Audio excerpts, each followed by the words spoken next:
김신 목사 후임으로 우리 박윤준 목사 부임했습니다.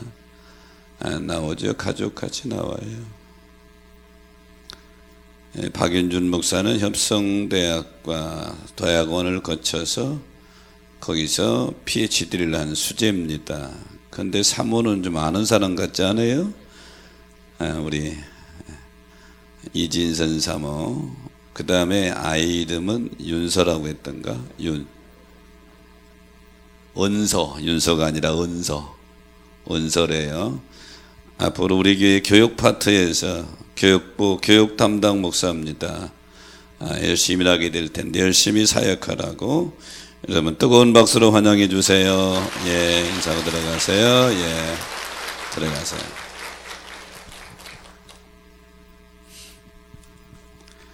프랑스의 프로방스 지방에 해마다 성탄절이 되면 전해지는 아름다운 이야기가 있습니다. 아기 예수를 뵈러 베들레헴으로 간 4명의 목동의 이야기인데요. 첫 번째 목동은 선물로 달걀을 준비했고, 두 번째 목동은 빵과 치즈를 준비했고, 세 번째 목동은 포도주를 준비했다고 그래요. 근데 네 번째 목동은 선물을 아무것도 준비를 안 한 거예요. 이 사람들은 이 네 번째 목동의 이름을 앙상떼라. 앙상떼란 말은 우리말로는 매혹을 당했다 이런 뜻입니다. 이 네 명의 목동이 베들레헴에 가서 마리아와 요셉을 만나 아기 예수의 탄생을 축하하면서 선물을 주고 다말을 주고받는데 한참 이야기하다가 한 사람이 그런데 앙상떼는 어디 갔지? 앙상떼가 안 보이는 겁니다. 사람들이 이리저리 찾아서 이제 안 보이니까 누군가가 바람막이로 쳐놓은 담요를 들추고 이렇게 구유 있는 데를 봤더니 앙상떼가 구유 앞에 무릎 꿇고 엎드려서 예수 예수 예수 그러면서 밤새도록 거기서 그러고 있었다. 이게 프랑스 프로방스 지방에 전해지는 성탄절에 대한 이야기 중에 하나입니다. 여러분에게 성탄절은 무엇입니까? 여러분에게 성탄절은 어떻게 보내십니까? 프랑스에서 전해 내려오는 네 번째 목동인 앙상떼처럼 믿음의 앙상떼로 주님과 교제가 있으시기를 축복합니다. 본문은 아기 예수의 탄생에 대한 천사들의 찬양하는 내용 중에 일부분입니다. 저는 본문의 말씀을 가지고 천사가 전한 성탄 소식 한 제목을 잡았는데요. 천사가 전한 성탄 소식의 첫 번째는 온 백성에게 미칠 좋은 소식이라고 정합니다. 오늘 본문 10절에 보니까 천사가 이르되 무서워하지 말라. 보라, 내가 온 백성에게 미친 큰 기쁨의 좋은 소식을 너희에게 전하노라. 이렇게 말씀하고 있죠. 여기서 보라고 하는 헬라어의 이두라고 하는 것은 뭔가 엄청나게 큰 비밀을 말하기 전에 진짜 내가 중요한 말을 할 거야 이런 때 쓰는 거예요. 우리말로 뭐라고 하면 그런 의미를 담고 있는 거예요. 천사가 지금 무서움에 떨고 있는 목자들에게 보라, 내가 진짜 중요한 말을 전할 거야. 그리고 구세주가 나셨다. 사랑하는 성도 여러분, 메시아인 예수 그리스도의 탄생이 여러분과 여러분의 가문의 가장 큰 소식이 되시기를 축복합니다. 누가복음 4장 18절에 보면 주의 성령이 내게 임하셨으니 이는 가난한 자에게 복음을 전하게 하시려고 내게 기름 부으시고 나를 보내사 포로된 자에게 자유를, 눈먼 자에게 다시 보게 함을, 누린 자에게 자유롭게 하고. 예수 그리스도의 탄생의 소식에 대해서 이렇게 전하고 있죠.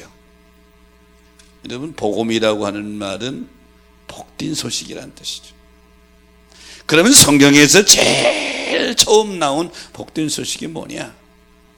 아담과 하와가 범죄하고 타락했을 때 하나님이 아담과 하와에게 저주하시고 뱀에게 저주하시면서 창세기 3장 15절에 이렇게 말씀하시죠. 내가 너로 여자와 원수가 되게 하고 내 후손도 여자의 후손과 원수가 되게 하리니 여자의 후손은 내 머리를 상하게 할 것이다. 여기서 말하는 여자의 후손은 바로 메시아를 가리키는 거예요.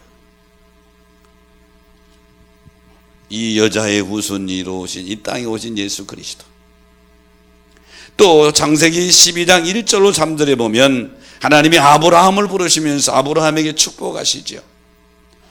너는 너희 고향 친척과 아비집을 떠나서 내가 네게 지시하는 땅으로 가라. 그러면서 3절에 가면서 이렇게 말씀합니다. 땅의 모든 족속이 너로 말미암아 복을 받을 것이다. 아브라함을 통해서 나온 메시아를 통한 구원의 약속을 이렇게 선포하고 있죠. 뿐만 아니라 마태복음 4장 15절 16절에 보면 흑암이 앉은 백성이 큰 빛을 보았고 사망의 땅과 그늘에 앉은 자들에게 빛이 비추었도다. 우리 주 예수 그리스도의 땅에 오시면 사망의 어둠에 깔려있는 이 세상에 생명의 빛으로 오신 줄로 믿습니다. 마가복음 5장에 보면 해당장 야이로에 대한 기사가 나옵니다. 야이로에게는 아주 사랑하는 딸이 있는데 글쎄 중병에 걸려서 죽어갑니다. 백방으로 다 노력을 했지만 허사요. 근데 이 야이로가 이 예수님에 대한 소식을 들은 거예요. 체면도 불구하고 예수님께 와서 간구합니다. 마가복음 5장 23절에 보면 간구하여 고야 이르되 내 어린 딸이 죽게 되었사오니 오셔서 그 위에 손을 얹으사 그를 구원받아 살게 하소서. 간절한 간청의 예수님이 그래 가자 그러고 야이로의 집으로 가는데 12년 동안 혈류증 앓던 여인이 방해합니다. 예수님 뒤에 옷자락을 만져 낳는 이 여인과 예수님이 예하게 지체하는 동안에 지체됐어요. 그 사이에 야이로의 딸이 죽었단 말이에요. 야이로의 집에서 사람이 왔습니다. 35절에 보니까 당신이 땅이 죽었습니다. 어찌하여 선생을 더 괴롭게 하십니까? 예수님 그만 괴롭게 하십시오. 해만 끝났습니다. 죽었습니다. 죽었다니까요. 야이로가 두려움과 공포에 떨고 있을 때 예수님이 야이로를 보고 두려워하지 말고 믿기만 하라. 그리고 야이로의 집에 가시죠. 이미 딸이 죽어서 유대인의 관습대로 통곡하며 온 집안이 다 울음바다입니다. 이때 예수님이 들어가시면서 아이가 죽은 것이 아니고 잔다 그러면 들어가십니다. 40절 이하에 보니까 그들이 비웃더라고 그랬어요. 왜 이미 딸이 죽었거든요. 죽었는데 잔다고 그러니까 예수님을 비웃는 거예요. 예수님이 야이로의 손을 잡고 아이의 손을 잡고 달리다곰 그러죠. 이 말은 뭐요? 내가 네게 말하노니 소녀야 일어나라. 그랬더니 죽었던 야이로의 딸이 벌떡 일어나서 걷고 뜁니다. 이때 해당장 야이로가 얼마나 기뻤을까요? 세상에 다 얻은 것처럼 너무 기뻤을 거예요. 근데 이거보다 더 기쁜 소식이 있는데 살았던 야이로의 딸도 지금은 없다고 하죠. 어떻게 죽었단 말이죠. 죄로 인해서 영원히 사망의 그늘에 갇혀있는 인생들을 위해서 살리시려고 하나님이 이 메시아를 이 땅에 보낸 이 소식, 그래서 오늘 천사들이 목자들에게 무서워하지 말라, 온 백성에게 미칠 큰 기쁨의 소식을 너에게 전한다. 그러므로 사랑하는 여러분, 예수 그리스도의 탄생 소식, 메시아의 탄생 소식이 여러분 개인에게, 여러분 가문에게 가장 큰 기쁨의 소식이 되시기를 축복합니다. 기원전 490년에 큰 전쟁이 있었죠. 페르시아의 다리우스 대제가 아테네에 최후 통첩을 보냅니다. 무조건 항복하라. 근데 아테네는 이를 거부하고 페르시아가 보낸 사신을 우물 속에 넣고 매장시켜 버립니다. 죽여버리죠. 전쟁이 일어났습니다. 이 다리우스 대제는 다티스 장군을 총사령관으로 임명해서 아테네를 정벌케 합니다. 아테네는 존폐 위기에 깔리 접한 거예요. 전쟁에는 2등이 없잖아요. 승자는 모든 것을 갖고 패자는 모든 것을 내줘야 됩니다. 생명까지도 말이에요. 가지고 있는 재산이 무슨 의미가, 전쟁에 지면 끝이란 말이에요. 절대절명의 위기입니다. 아테네는 밀리아데스 장군이 지휘하에 겨우 1만 명의 병사밖에 없는 거예요. 근데 페르시아의 다리우스 대제가 보낸 이 정벌군은 얼마냐? 전함이 600척이고 보병이 10만 명이고 기갑병이 1만 명이란 말이에요. 그러니까 아테네 군대하고 페르시아의 군대하고는 이게 전쟁이, 이게 게임이 안 되는, 전술이 안 잡히는 거죠. 백리 밖에서 마라톤 평원에서 전쟁을 벌이고 있습니다. 지금처럼 핸드폰이 있는 시대도 아니잖아요. 지금은 카톡 한 번만 쳐도 전 세계 어디나 순식간에 소식이 가는데, 백리 밖에 전쟁하고 있는 자기 군대가 이 군사력으로 보면 이길 확률이 거의 없단 말이죠. 마음 조마조마 조이며 기다립니다. 이겼을까 졌을까, 이겼을까 졌을까. 그런데 이 밀티아네스 장군이 아마 대단히 전술적으로 뛰어난 것 같아요. 1만 명의 아테네 군대를 가지고 엄청난 페르시아의 대군을 무찌러 버립니다. 이긴 것입니다. 이 소식을 전해야 되는데, 이 소식을 성전부를 전하기 위해서 필리피데스라고 하는 사람이 42km를 달려서 아테네와 아테네 시민들에게 야, 우리가 이겼다! 그리고 콱 쓰러져 죽습니다. 이것을 기념하여 생긴 것이 마라톤 경기 아니에요. 이 소식을 들은 아테네 시민들이 얼마나 기뻤겠어요. 다 죽어야 되는 운명인데 살았다 이 말이에요. 그런데 예수님의 탄생 소식은 이거와 비교도 안 되는 거예요. 아테네 시민뿐만 아니라 온 인류의 최대의 적인 죽음, 사망 다 죽어가야 되는데, 하나님이 사망 문제를 해결하고 죄의 문제를 해결하기 위해서 보낸 메시아, 그분이 이 땅에 오셔서 마지막 하신 말씀이 뭐 십자가에 죽으시면서 테텔레스타이, 다 이루었다, 죄값을 다 갚았다, 너에게는 생명이다. 그래서 오늘 천사들이 무서워 떠오는 목자들에게 무서워하지 말라, 온 인류에게 미칠 큰 기쁨의 소식을 전하노라. 사랑하는 여러분, 성탄절은 바로 이 큰 기쁨의 소식을 접한 우리가 그 우리에게 기쁨을 주시고 영생을 주고 생명을 주신 주님을 찬양 경배하는 절기인 줄 믿으시기 바랍니다. 천사가 전한 소식의 두 번째는 다윗의 동네에서 나셨다, 이렇게 전합니다. 본문 11절에 보니까 오늘 다윗의 동네에 너희를 위해 구주가 나섰으니 곧 그리스도 주시니라. 이게 오늘날이라고 하는 단어를 세메론이라는 단어를 썼는데 두 가지 의미입니다. 역사적으로 한 그 시점을 가리키고 어느 한 기간을 가리키기도 합니다. 본문은 첫 번째 의미입니다.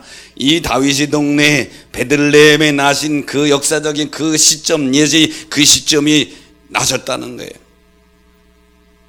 메시아를 다윗의 동네 곧 베들레헴에 탄생했다고 예언됐죠. 베들레헴을 다윗의 동네라고 표현한 것은 이 메시아관에 지금 잡혀있는 유대인들에게 하나님의 언약을 생각나게 하려고 베들레헴이라고 말하지 않고 다윗의 동네라 이렇게 표현한 거예요.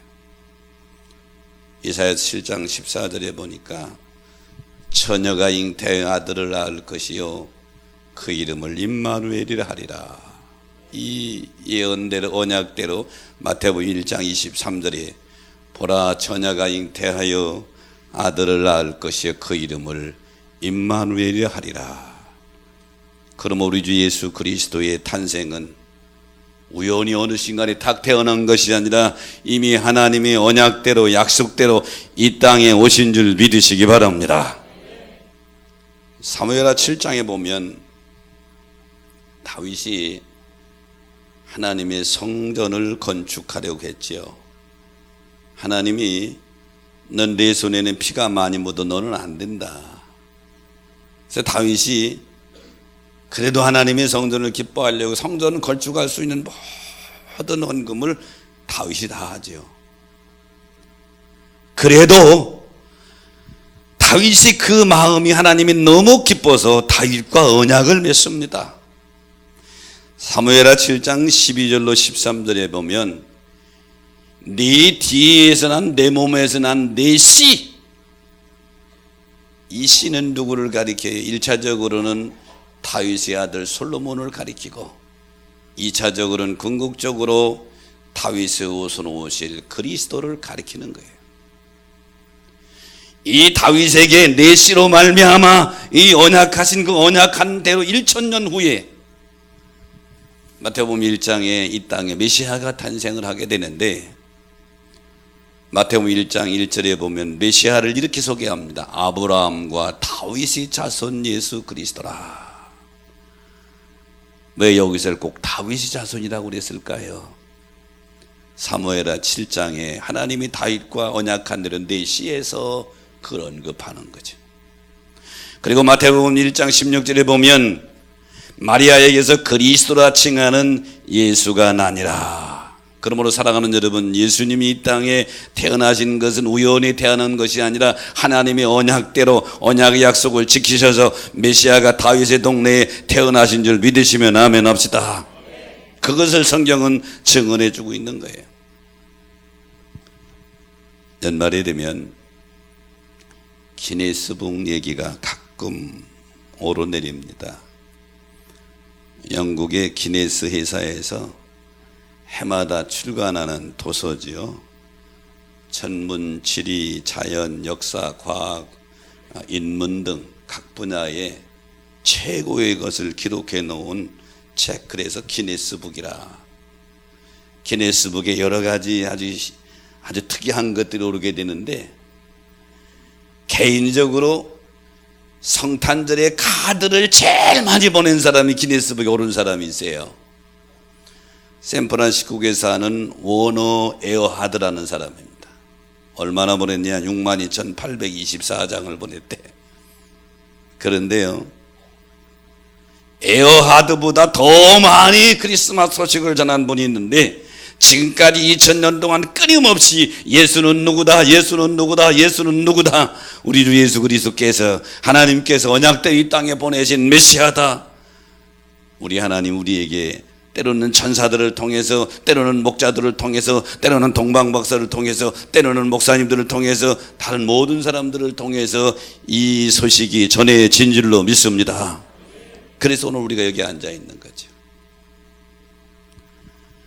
천사가 전한 소식 세 번째는 그리스도 출신이라 이렇게 전하죠. 11절 마지막에 보니까 곧 그리스도 출신이라. 그리스도 주라고 하는 말의 원문은 크리스토스 퀴리오스라는 단어를 썼는데요, 이 말은 기름 부음을 받은 주님이다. 여기 주라고 하는 퀴리오스라는 단어를 70인 번역에 보면 여호와로 번역되어 있습니다. 그러니까 갓 태어난 아기 예수를 더 쉽게 보조한다면 인류의 구세주다, 이 땅에 오신 성육신 하나님이시다, 이렇게 해석할 수 있는 거예요. 갓 태어난 아기를 보고 인류의 구세주다. 이사야서 9장 6절에 보니까 한 아기가 우리에게 낳고 한 아들을 우리에게 주신 바 되었는데 그의 어깨는 정사를 메었고 그 이름은 기묘자라 모사라 전능하신 하나님이라 영존하시는 아버지시라 평강의 왕이라 할 것, 이렇게 예언되었는데 예언된 대로 마태복음 1장 21절에 아들을 낳으리니 이름을 예수라 하라. 이는 그가 자기 백성을 지혜에서 구원할 자임이니라. 그러므로 사랑하는 여러분, 천사가 전한 성탄 소식의 세 번째는 예수는 인류를 구원할 구세주시다. 이 예수가 여러분 안에 주님이 되시기를 주의 이름으로 축원합니다. 스가랴서 9장을 보면 낙심한 이스라엘 백성들이 모습이 나오는데, 이스라엘 백성들은 바벨론 포로에서 돌아온 지 40년이 넘었습니다. 그런데 여전히 이방인의 핍박하에 있고요, 여전히 박해 아래 있고요, 평화의 기미는 보이지도 않고요. 그러니까 이스라엘 백성들이 하나님의 약속에 대해서 의심을 품기 시작하고 신앙에 대해서 회의를 품기 시작합니다. 이때 하나님은 스가랴를 통해서 장차 이 땅에 오실 메시아에 대해서 예언하는데, 스가랴서 9장 9절에 보니까 시온에 따라 크게 기뻐할지어다, 예루살렘에 따라 즐거이 부를지어다. 보라, 내 왕이 내게 임하시나니 그는 공의로우시며 구원을 베풀며 겸손하여 나귀를 타시나니 나귀의 작은 것 곧 나귀 새끼니라. 절망 중에 빠져 있는 백성들에게 메시아에 대한 희망의 메시지를 전합니다. 그리고 이어서 10절에 보니까 그는 전쟁하는 활도 끊을 것이다.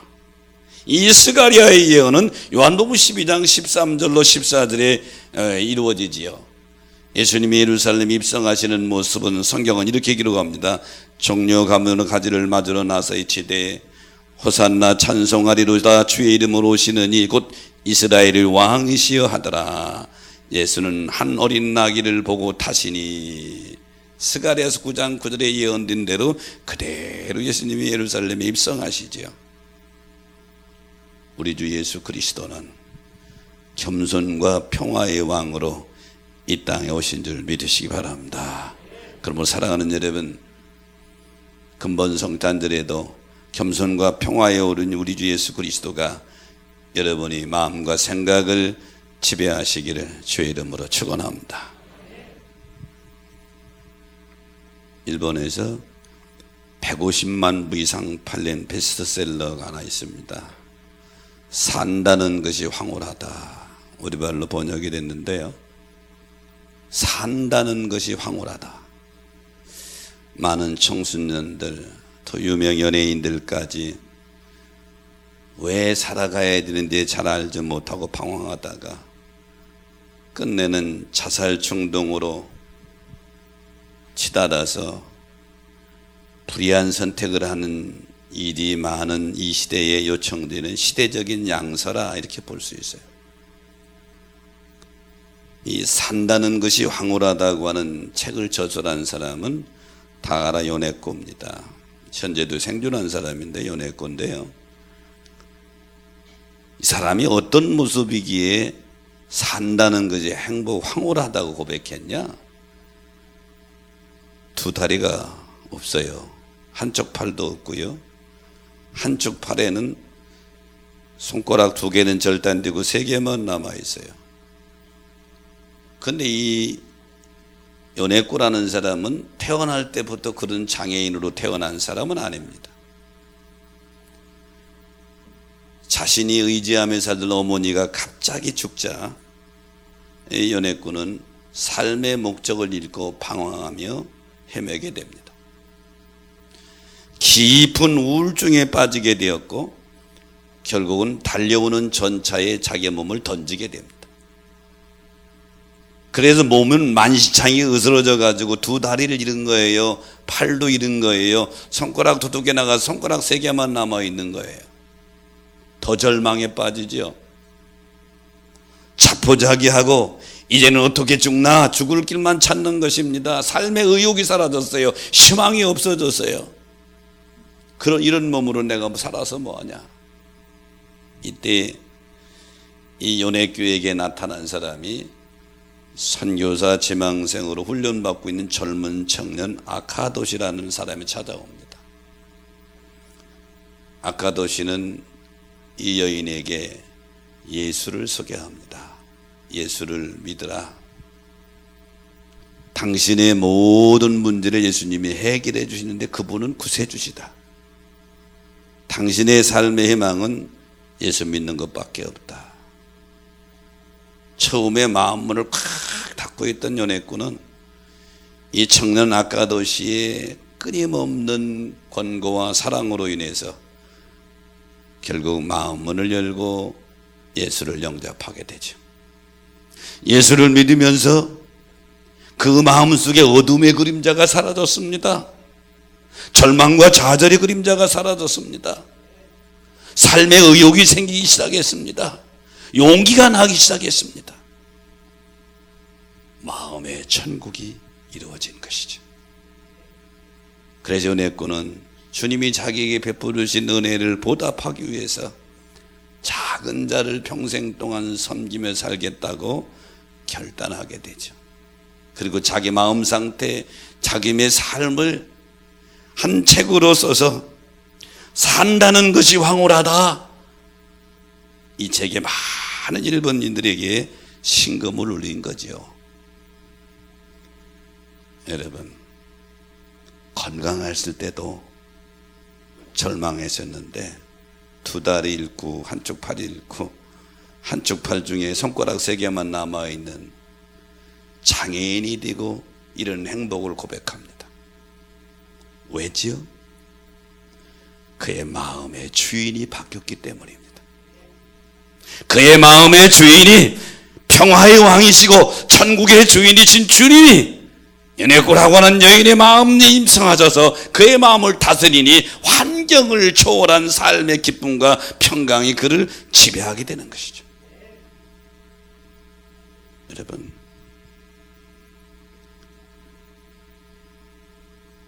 제가 상중입니다. 장모님이 돌아가셨는데 제 아내의 모습 오늘 안 보일 거예요. 상중에 있어요. 장례 집례를 많이 했지요. 제가 별명이 장례 박사입니다. 너무 장례를 많이 치러서 논문을 장례에 대한 걸 썼거든요. 근데 가장 가까운 가족들이 세상을 떠날 때 더 많이 삶과 죽음을 고민하게 됩니다. 삶과 죽음을 생각하게 되고 고민하게 되는데 그리스도인들에게는 다시 한마디로 요약한다면 삶과 죽음이 하나다. 분리되는 것이 아니라 이어지는 거예요. 그 물을 칼로 탁 따라놓는 것이 아닙니다. 여러분, 이런 생각을 해보면 어떨까요? 여름에 되면 나무에 올라가서 매미가 매암하고 아주 즐겁게 노래를 불러요. 매미의 일생을 한번 생각해보면 어떨까요? 매미 암컷이 나무 사이에다 알을 낳으면 거기서 그게 이제 애벌레가 되거든요. 애벌레가 되면 애벌레가 나무를 타고 내려가서 땅 속에 들어가서 나무 뿌리에서 수액을 먹으면서 거기서 성장합니다. 매미에 따라 달라요. 1, 2년 땅속에 있는 매미도 있고 최후는 17년까지 땅속에 있는 것도 있대요. 매미에 따라 다르요. 종류가, 매미의 종류가 2,000 종류가 넘는데요. 그런데요, 때가 되면 땅속에서 다시 올라와 가지고 나무 줄기를 타고 올라가서 거기서 딱 이제 애벌레가 자리를 잡고 있으면 저녁이 되면 등을 툭 터치고 나와서 매미가 되는 거예요. 그리고 하늘을 따라다니고 노래 부르고 있는 거예요. 그럼 매미가 된 이 매미가 노래하면서 가만히 보니까 저기 자기가 잊고 살았던 애벌레 껍데기가 있거든. 애벌레 입장에서는 죽은 거예요. 자기의 힘은 죽은 거예요. 매미 입장에서는 죽은 게 아니에요. 변화된 거예요. 매미 입장에서는 더 제한적인 모습에서 날개도 달리고 울 수도 있고 벌 수도 있는 더 멋진 모습으로 변화된 것이죠. 보세요. 우리가 이 세상을 살아가는 동안 지금 우리 육신의 옷을 입고 있어요. 육신은 점점 나이가 먹어갈수록 점점 어떻게 되는 고린도서 4장에 보면 우리의 겉사람은 점점 낡아진다고 그러죠. 옆 사람 주로 얼굴을 보세요. 벌써 금이 많이 갔잖아. 얼굴에 쭉쭉 금이 갔어요. 낡아져 점점.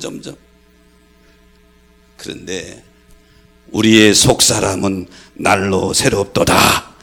땅에 있는 우리 장막집이 무너지면, 이 장막집이 무너지면 하나님께서 무너지지 않는 하늘에 있는 집이 있으니, 죽음이라고 하는 것은 뭐냐? 땅에 있는 육신의 장막집에서 살다가 하나님이 지으신 새로운 집으로 이사가는 거예요. 자, 하늘에 있는 새로운 집에 이사가, 그 성경은 거기를 낙원이라고 표현합니다. 낙원에 있는 성도가 땅에 있는 성도를 볼 때, 아우, 저게 내가 잊고 살았던 거지. 어제 우리 장모님 입관했거든요. 마지막 모습을 봤는데, 저게 내가 80평생 잊고 살았던 몸의 흙집이지? 그리고 절망할까요? 자유합니다.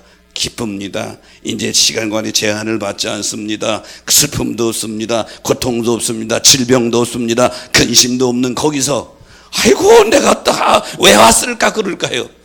인간의 정과 사랑을 가지는 이 가족들에게는 고통의 시간이지만 본인에게는 가장 기쁨과 해열의 시간이다. 그래서 계시록 14장 13절에 주 안에서 죽은 자들이 복이 있도다. 이 연애꼬라고 하는 여인도 이런 비밀을 몰랐을 때는 절망했단 말이에요. 자기 몸을 전차에 던져 죽으려고 했단 말이죠. 이 비밀을 한 이후에는 삶의 기쁨과 황홀을 가지고 책을 쓴 것이 산다는 것이 황홀하다. 한번 읽어봐요, 여러분. 산다는 것이 황홀하다. 왜? 마음의 주인이 바뀌었어요. 나에서 왕에서 평화의 왕이신 예수 그리스도로. 오늘 천사가 두려움에 떨고 있는, 무서움에 떨고 있는 목자들에게 한 소식입니다.